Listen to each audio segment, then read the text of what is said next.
आज पुलवामा हमले की बरसी है।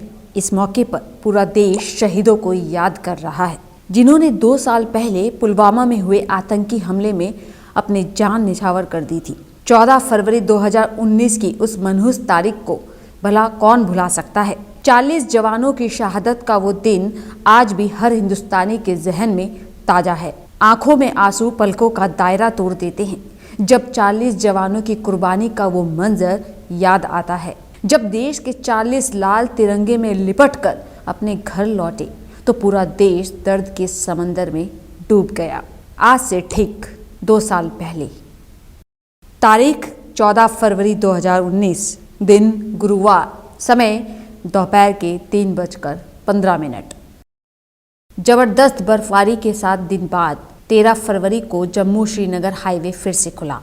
पूरी जगह फंसी गाड़ियों की लंबी कतारें थी। रास्ता खुलने के बाद आम गाड़ियों के साथ साथ सीआरपीएफ के जवानों की भी गाड़ियों का काफिला जम्मू से श्रीनगर के लिए रवाना होता है। सीआरपीएफ के जवान जम्मू ट्रांजिट कैंप से श्रीनगर ले जाए जा रहे थे। सीआरपीएफ के काफिले में 78 गाड़ियां थी। इनमें बस, ट्रक और एसयूवी थी। इन गाड़ियों में कुल 2547 जवान और अफसर सवार थे। जवानों को लेकर श्रीनगर जा रहे इस काफिले में 78 गाड़ियां थी। हर बस और ट्रक में करीब 35 जवान सवार थे। आमतौर पर ऐसे सुरक्षा काफिले की अलग से सुरक्षा होती है।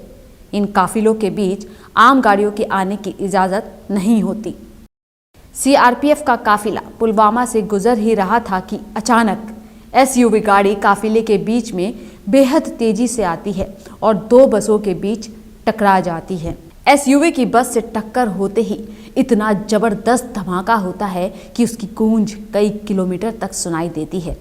धमाका होते ही उन बसों के परखचे उड़ जाते हैं जिनसे एसयूवी टकराई थी। धमाका होते ही चारों तरफ आग के गोले और काले धुएं का गुब्बार उठने लगता है। इसके बाद काफिले में शामिल जो गाड़ियां जहां थी वहीं थम जाती हैं। बाकी गाड़ियों से जवान फौरन बाहर निकलते हैं और अपने साथियों की मदद में जुट जाते हैं। मौके पर तस्वीरें बेहद डरावनी थी। कहते हैं कि एसयूवी ने करीब 200 किलो विस्फोटक रखा था। जिस तरह से एसयूवी को बसों के बीच लाकर टकराया गया, उससे साफ है कि ये एक फिदायीन हमला था। धमाके के पास बाकी जवान अपने साथियों की मदद के लिए उनके पास भाग रहे थे। उसी दौरान आतंकियों ने दूसरी तरफ से जवानों पर ग्रेनेड और गोलियों से हमला कर दिया।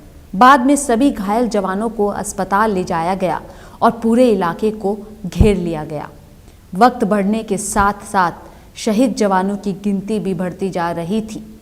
4, 10, 15, 20, 30 होते होते यह गिनती 40 तक जा पहुंची।